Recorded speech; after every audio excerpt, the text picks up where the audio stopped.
Okay, comrades, thank you very much. Can everyone hear me? It's a bit of a funny room.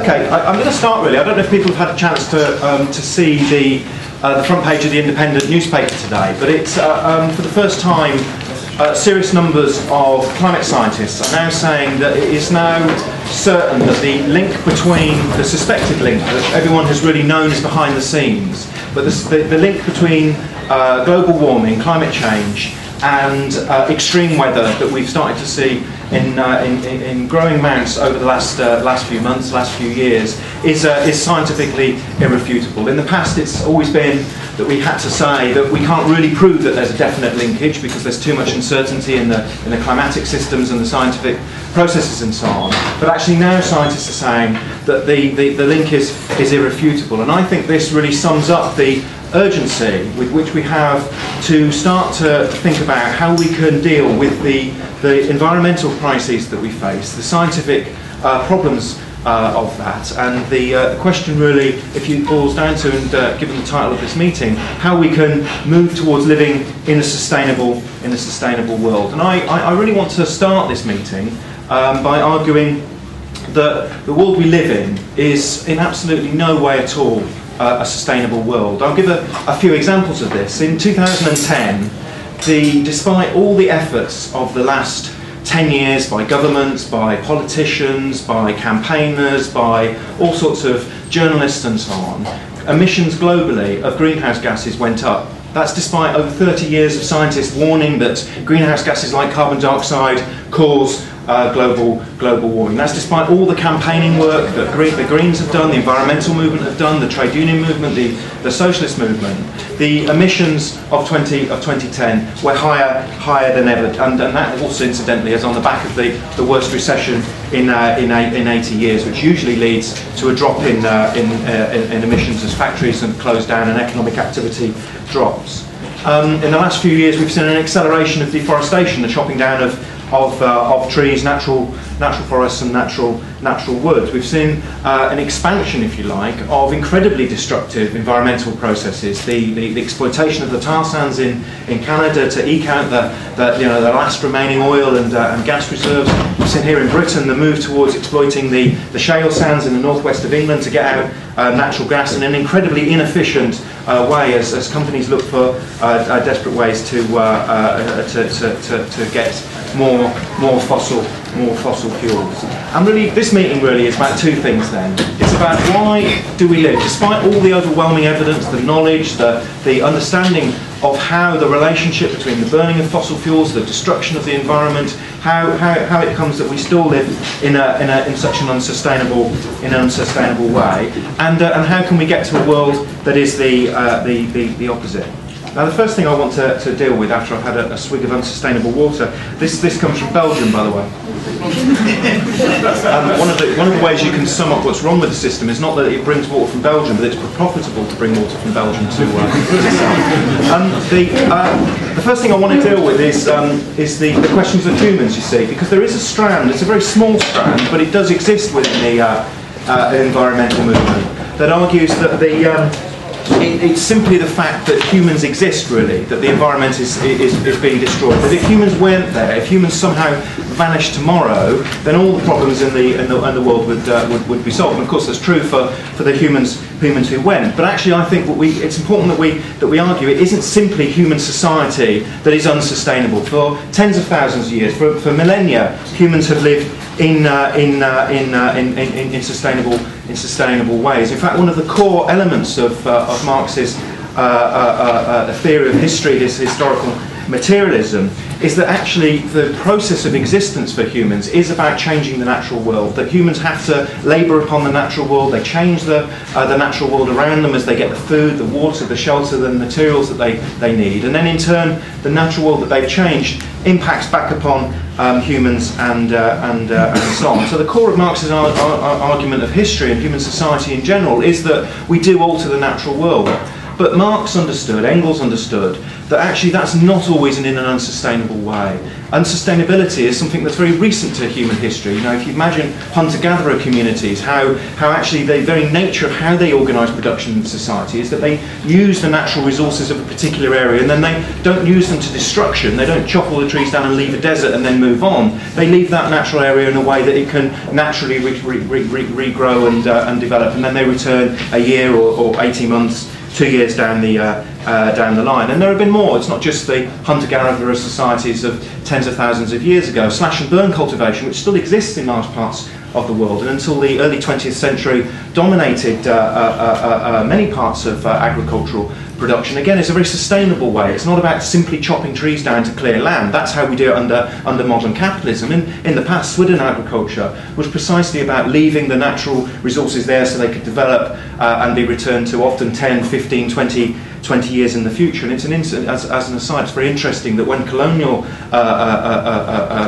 when the colonists arrived in parts of the world that were practicing agriculture, often they thought it was incredibly bizarre that you wouldn't want to exploit the whole biggest possible area, that you only exploited your local area first. The British colonials rulers in Kenya described Swidden agriculture as evil, because surely you would anything but exploiting everything possible to make the biggest possible profit would be the way forward.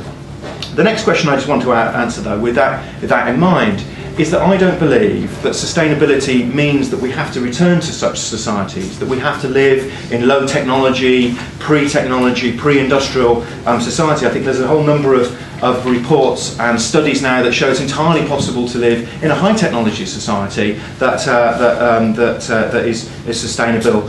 George Monbiot, for instance, wrote his book Heat explicitly with the idea of showing that you could reduce emissions in Britain and other advanced industrial nations by up to 90%. And retain the technological levels that we exist on. And I think we want to argue in this meeting that the problem is capitalism, the way that capitalism is structured, the way it's organised, and the way that we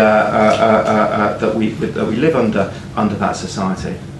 So let's go on to sustainability and what's its definition. You see, different ways and different arguments about what sustainability is and what it means in reality. You'll hear all sorts of politicians saying that they want to create a sustainable world, or live in sustainable ways, or they want to make their political headquarters sustainable, and so on. But I really think the important definition for us as Marxists, as people worried about the future, is that a sustainable society is one where the impact upon the natural world doesn't undermine the precondition for the continued existence of society. In short, the things you do as a human society don't mean that actually you can't continue to live a year, 10 years down the line. That means you don't utilise natural resources faster than they can be replaced naturally. You don't chop down forests faster than they can regrow. Or in another way, you don't utilise resources that aren't replaceable, fossil fuels, for instance,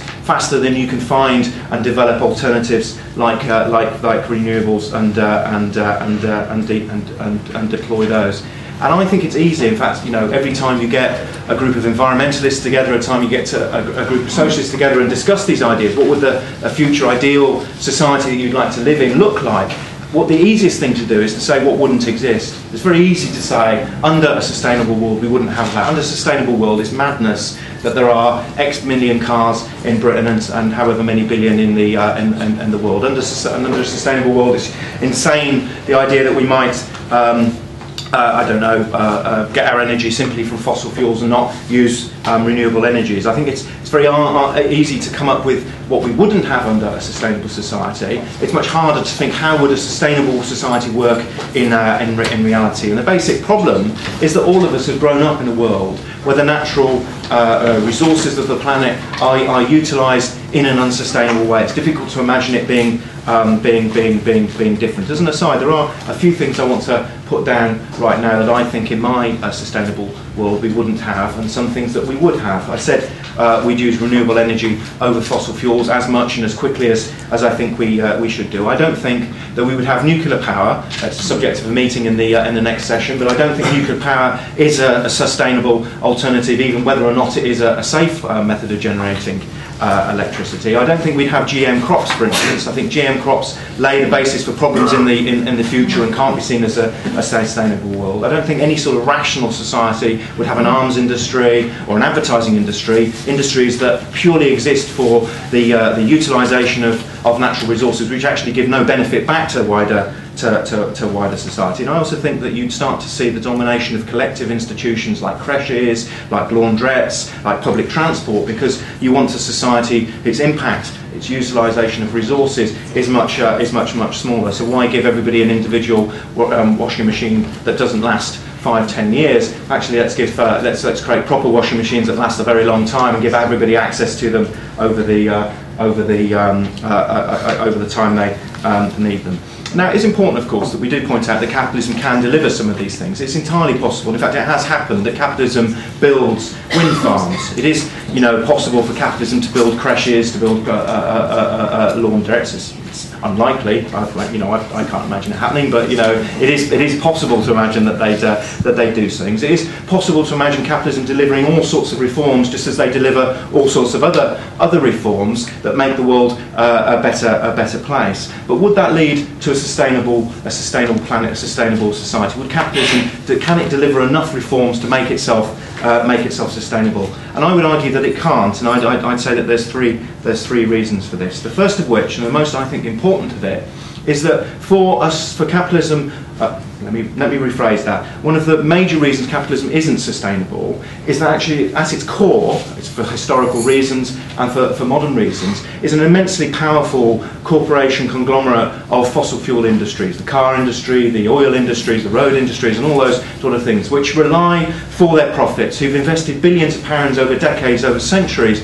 in an infrastructure to make their profits. For us to move to a sustainable world, that has to break down, that has to be broken up, and they will fight and resist that as much as they can, which is why, for instance, the oil companies are so good at undermining legislation that will introduce solar panels or give benefits to more efficient cars and so on. Capitalism, my second argument against it being sustainable, is its inherent inefficiency and wastefulness. The way that our very lives, our cities are structured in such unsustainable ways, that we live far from where we work or we go to college, that we live in badly designed houses that are incredibly wasteful of energy. The way food distribution, perhaps people might want to discuss this, the way that food is grown in one part of the world, transported to somewhere else for consumption and packaging and the rest of it. More important, though, and particularly something that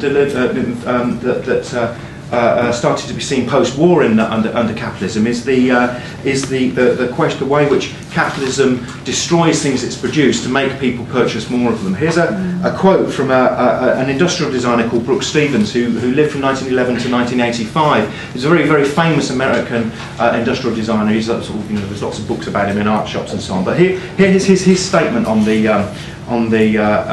question. We make good products, we induce people to buy them, and then next year we deliberately introduce something else that will make these products old-fashioned, out of date and obsolete. It isn't organised waste, it's a sound contribution to the American economy. Actually, it is organised waste. Actually, there's not, but if you think about the way in which car manufacturers constantly introduce new models, if you think about the way clothing manufacturers deliberately change fashion and so on, that is what this is about. It's about making more profits on the back of the waste of production that's already gone.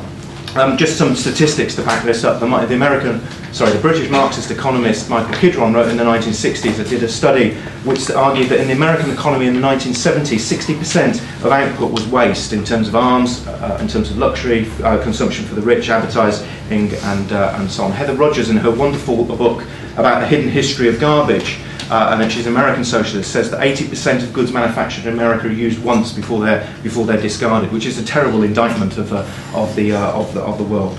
And finally, of course, capitalism is tremendously short-term, partly because of the waste and the inefficiency, but mainly because what drives capitalism forward is that desire for profit, to accumulate more wealth, to make more profits and maximise the accumulation of wealth. And they do so on a system based absolutely on competition, blocks of capital in competition with each other to make profits, and so what happens in the long term isn't as important as what happens in the short term. The capitalist bottom dollar is what matters. And it's a wonderful quote. It's actually worth reading the entire pamphlet, The Part Paid by Labour and the Transition from Ape to Man, one of Engels' greatest little short works on questions like this. But he writes in that a little short paragraph, "What cared the Spanish planters in Cuba who burned down forests on the slopes of mountains and obtained from the ashes sufficient fertiliser for a single generation of highly profitable coffee trees? What cared they that the heavy tropical rainfall afterwards washed away the unprotected upper stratum of the soil, leaving behind only bare rock?" Encapsulating there in a very short point the madness of capitalism, that it's prepared in the interest of short-term profit to destroy the ability to make the profit for the next generation of coffee or whatever. And socialists have long pointed out that the madness of capitalism, in terms of its production for profit, is that what's good for an individual capital, what's good for an individual company or corporation, is not necessarily good for the entire economy or the wider capitalist society. We've seen that particularly with the economic crisis. Now, it's entirely rational for the bankers to do what they did in 2008. For them, it made them lots of money as individuals, but for the wider banking industry, for the wider society, it was completely irrational for them to continue doing that. And I think that's also true of the environment. You see, what's rational for a car company to expand production, to sell more cars, to make more profits, is entirely rational for them. That's what gives the profits to their shareholders. That's what that gives the heads their bonuses. But it's entirely illogical for the environment, for the wider human society, and so on. You could argue that what we see under capitalism is a system that utilises the natural world, that utilises its resources for its profits, without much concern for the future. John Benamy Foster, the Marxist ecologist, says that historic and present accumulation of wealth under capitalism is subsidised by the environment. For the capitalists, the natural world is something that you mine for resources. You chop down trees to make raw materials through production process, and then you make profits out of that, and then you dump the waste of your processes into the natural world again. And for mainstream economists, for their way of looking at the world, the economy is completely separated from the natural world. The natural world for them is something that's completely outside of their calculations. The air pollution caused by a factory is not treated as a cost of production internal to that factory. It's viewed as an external cost borne by wider society. And I would argue that the history of the last few hundred years is one of unsustainable development. It's on the basis of accumulation of wealth on the back of the unsustainable exploitation of the natural world. And a sustainable society would be one where the systematic degradation of nature would be replaced by the rational, planned use of the Earth's resources. So, I think there we've demolished very quickly the unsustainable world that we live in. What would a rational society, what would a sustainable world, what would a social society look like? Firstly, obviously, we wouldn't have the irrational production that we see under capitalism. We wouldn't have a method of production that's based entirely on what's profitable and what can make a tiny minority of people rich. Because the decisions of production can no longer be made on the basis of blind competition, we would have to do it on the basis of collective, planned and rational decision making. Now, the first thing about this I want to say is that as socialists we're not utopians. We don't believe that the world that we will create after the revolution will be one where all the brilliant changes that we need will be ushered in overnight. We want a world that is more sustainable, but it won't simply come when capitalism ends and the revolution happens and somebody declares socialism. There'll be a whole process of change that has to happen. But we're also not a utopia in the sense that some writers in environmental ways, when they talk about sustainability, are in which they sort of imagine a sort of year zero where actually capitalism finishes and then we start again from scratch and we build things up. Actually, there's a break for us as revolutionaries. When we talk about the revolution transition society, there's a break with the past, but there's also a continuity. You know, we carry with us the problems of capitalism into the new world, which means that a new society a new post-capitalist society will have to deal with the environmental legacy of capitalism as well. And also, I think we're not utopian in the sense that we believe that within capitalism you can create islands, if you like, of sustainability. And it's true, of course, that you can make your garden more sustainable. It's true that you can live on a house and have an allotment which is a sustainable allotment and so on. But the idea that you can create wider spaces under capitalism, perhaps if you like, what some of the autonomists argue, or the people who followed the Zapatistas might have argued, that you could create a space of post-capitalism within a wider sea of capitalism. We don't think that that's possible, in part because of the pressures of the external world and so on, but also because in terms of environmentalism, you can't sort of bypass global warming. You can't sort of live in your little island of sustainability in South America, hoping that capitalism is going to be destroyed by global warming, while somehow you survive it. I would argue that's actually utopian. Actually, that if you want to deal with the problems of capitalism, then you actually have to fight capitalism. You can't find it's a diversion to say that you can simply ignore it or build something better in the here and now. So I talked about a planned economy. Now, obviously, the phrase for anyone who remembers the impact and the legacy of Russia and the Eastern European economies and so on, the phrase planned economy has a dirty meaning for many people, and it's worth us exploring a little bit about what we mean by that sort of phrase. And as an aside, I would encourage people to have a look at Kieran Allen's new book, Marx and the Alternative to Capitalism, which came out in the last month. Partly because it's a very good book and explains a whole sort of things about Marxist ideas and so on in a very accessible way. But it's 2 chapters on post-capitalist economy and sustainability and so on, which are actually very useful and explore some of these ideas in passing. And you'll notice if you do read it that I've stolen some of the quotes from there.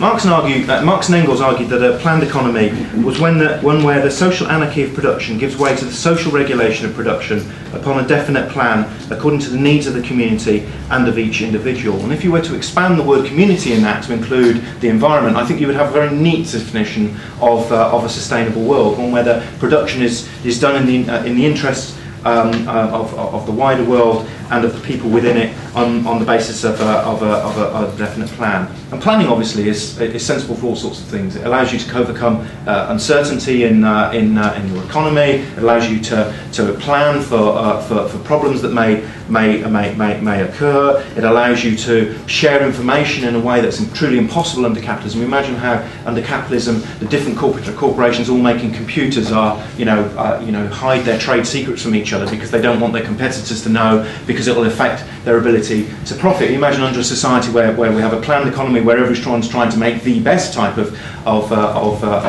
computer, then actually that sort of information sharing would be entirely logical. Under capitalism, we don't think be able to deal with some of the problems of the madness of capitalist production that produces overabundance of certain goods, that manufactures large amounts of things that can't be sold, that aren't really needed, but that were at a certain point in the past incredibly profitable. Now, I think that sorry, I've got skipped ahead a little bit, and I need to backtrack. I think one aspect to this is that if you're going to have Jesus Christ, if you're going to have a planned economy, then you need to involve the producers to the widest extent in the planning of that economy. The people who are involved in production need to be involved in the planning of that production, but also all the people who are impacted by the productive process need to be involved in that. If a factory is going to dump, it's going to have the best planned production of computers in the world. It doesn't matter if it's going to dump the resources into the environment. So you need to have the people who are affected by production involved in that discussion. And I think planning is very interesting, because I think all of us can imagine, if we lived in this world, what would we do tomorrow if we had a planned economy? I'd build buses instead of cars, for instance. I'd get car workers to make ambulances and stuff, and those sort of ideas and discussions that always come up in socialist meetings. But if you think about it in terms of the environment, I think it's very interesting how socialism and a planned economy could deal with it. You see, take global warming. Global warming is a truly international problem. It's one that needs a plan to deal with, more than any other issue has ever happened. And the capitalist triad when they go to Copenhagen, when they go to Cancun, when they have their meetings as they'll have in Durban at the end of this year, and they talk about what's wrong with the world, and they come up with targets and say, this is how many emissions we need to reduce. That's almost like they're trying to come up with a plan. But then they've got no way of implementing it. Because if one of them implements the plan, it puts them at an economic, political disadvantage compared to all the other nations, which of course is why George Bush never ratified the Kyoto Treaty. Under a rational society, under a planned economy, what we do is we say, look, here are all these scientists and these people who understand these things, and they've come up with these figures about what we need to deal with climate change. What does that mean for my region? What does that mean for this part of the world I live in? What does that mean for my city? You can imagine the way that the information would cascade up and down, we'd all come up with ideas and strategies to deal with it on an international level and on a national level, on a regional level, a local level, and so on. And everyone could be part of that. Maybe we're not involved at the top of the overlooking at all the figures coming down from the satellites, but we may be involved in what that means for my street. What does that mean for the factory I work in, or the office, or the college that I study at? That sort of involvement. You contrast that to the way the capitalists deal with it, where they say, we don't know how to deal with it, so we're going to set up a trading mechanism to deal with it and let the market sort it out. And of course it goes completely belly up. The European Emissions Trading Scheme, the biggest emissions trading scheme ever come up with, has not reduced emissions in Europe by 1 iota over the 5-10 years that it's been running. And this brings me to another aspect of our vision of democratic planning, which is that actually the people who are involved in that planning process are accountable to the wider world. You see, when the emissions trading scheme goes belly up, firstly, none of us were consulted about doing it, but actually we've got no way of saying to the people who are doing it, look, it's not working, you've got to do something different. But for us, under a planned economy, the people making those decisions, they bring back the reports, they say to the wider group of people who are involved in the production process, this is what's happening, and people say, well, maybe we need to change what we're doing, maybe we need to think about doing things differently, and so on. And that contrasts, I mentioned the Soviet Union before, that contrasts with the sort of bureaucratic command economy that the Soviet Union did, where there was a tiny number of bureaucrats at the top of society who decided absolutely everything about the whole production process, and then it didn't work, and then they did something else. But nobody at any point got a word in edgeways about what should be done or what should happen. I'll skip all that. Time. And then, of course, so there's the democratic and the accountable aspect of planning and rational planning. But there's one final aspect to it as well, and this is again comes back to why I think under capitalism we have to fight to get rid of the system, and we can't argue for it to be reformed in the interests of sustainability or indeed of anything else. And that's because under capitalism, if you think, well, everything under capitalism is owned by somebody. The rationale of capitalism is to carve the world up, whether it's forests or it's land or it's factories or it's housing, into private ownership that individuals or companies or corporations can own and control. That's the economic rationale of capitalism. But if you live in a world like that, then planning will never work.